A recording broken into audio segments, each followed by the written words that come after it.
Mr. President, ladies and gentlemen, our negotiations have been held in a constructive atmosphere of mutual respect. We have very thorough negotiations that were quite useful. I would like to thank once again my American counterpart for the proposal to travel out here to Alaska. It only makes sense that we've met here, because our countries, though separated by the oceans, are close neighbors. So when we've met, when I came out of the plane and I've said, "Good afternoon, dear neighbor. Very good to see you. In good health and to see you alive." I think that is very neighborly. And I think that's some kind words that we can say to each other.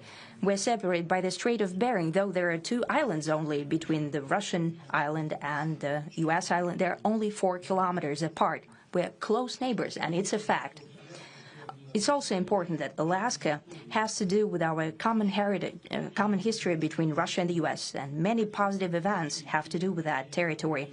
Still, there is tremendous cultural heritage back from the Russian America. For example, Orthodox churches and a lot of more than 700 geographical names of Russian origin. During the Second World War, it was here in Alaska that was the origin of the legendary air bridge for the supply of military aircraft and other equipment under the Lend-Lease program. It was a dangerous and treacherous route over the vast emptiness of ice. However, the pilots of both countries did everything to bring closer the victory. They risked their lives and they gave it all for the common victory. I was just in the city of Magadan in Russia, and there is a memorial there dedicated to the Russian and the U.S. pilots. And there are 2 flags, the U.S. flag and the Russian flag. And I know that here as well there is such a memorial. There is a military burial place several kilometers away from here. The Soviet pilots that buried there who died during that dangerous mission. We're thankful to the citizens and the government of the U.S. for carefully taking care of their memory. I think that's very worthy and noble. We'll always remember other historical examples when our countries defeated common enemies together in the spirit of battle camaraderie and allyship that supported each other and facilitated each other. I'm sure that this heritage will help us rebuild and foster mutually beneficial and equal ties at this new stage, even during the hardest conditions. It is known that there have been no summits between Russia and the U.S. for 4 years, and that's a long time. This time was very hard for bilateral relations, and let's be frank, they have fallen to the lowest point since the Cold War. I think that's not benefiting our countries and the world as a whole. It is apparent that sooner or later we had to amend the situation to move on from the confrontation to dialogue. And in this case, a personal meeting between the heads of state has been long overdue. Naturally, under the condition of serious and painstaking work, and this work has been done in general. Me and President Trump have very good direct contact. We've spoken multiple times. We spoke frankly on the phone. And Special Envoy of the President, Mr. Witkoff, traveled out to Russia several times. Our advisors and heads of foreign ministries kept in touch all the time. And you know fully well that one of the central issues was the situation around Ukraine. We see the strive of the administration and President Trump personally to help facilitate the resolution of the Ukrainian conflict. And his strive to get to the crux of the matter, to understand this history, is precious.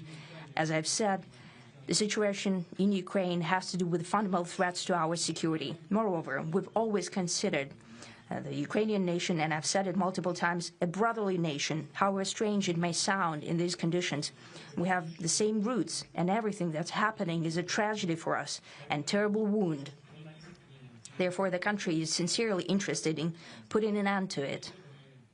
At the same time, we're convinced that in order to make the settlement lasting and long-term, we need to eliminate all the primary roots the primary causes of that conflict, and we've said it multiple times, to consider all legitimate concerns of Russia and to reinstate a just balance of security in Europe and in the world on the whole. And I agree with President Trump, as he has said today, that naturally the security of Ukraine should be ensured as well. Naturally, we are prepared to work on that. I would like to hope that the agreement that we've reached together will help us bring closer that goal and will pave the path towards peace in Ukraine. We expect that Kiev and European capitals will perceive that constructively and that they won't throw a wrench in the works. They will not make any attempts to use some backroom dealings to conduct provocations to torpedo the nascent progress. Incidentally, when the new administration came to power, bilateral trade started to grow. It's still very symbolic. Still, we have a growth of 20%. As I've said, we have a lot of dimensions for joint work. It is clear that Russia and the U.S., there was a so-called international dateline. I think you can step over, literally, from yesterday into tomorrow. And I hope that we'll succeed in that. In political sphere, I would like to thank President Trump for our joint work, for the well-wishing and trustworthy tone of our conversation. It's important that both sides are result-oriented, and we see that the President of the U.S. has a very clear idea of what he would like to achieve. He sincerely cares about prosperity of his nation. Still, he understands that Russia has its own national interests. I expect that today's agreements will be the starting point, not only for the solution of the Ukrainian issue, but also will help us bring back business-like and pragmatic relations between Russia and the U.S. And in the end, I would like to add one more thing. I'd like to remind you that in 2022, during the last contact with the previous administration, I tried to convince my previous American colleague that the situation should not be brought to the point of no return when it would come to hostilities. And I said it quite directly back then that it's a big mistake.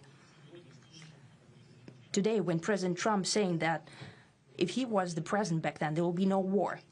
And I'm quite sure that it would indeed be so. I can confirm that. I think that overall, me and President Trump have built a very good, business-like and trustworthy contact.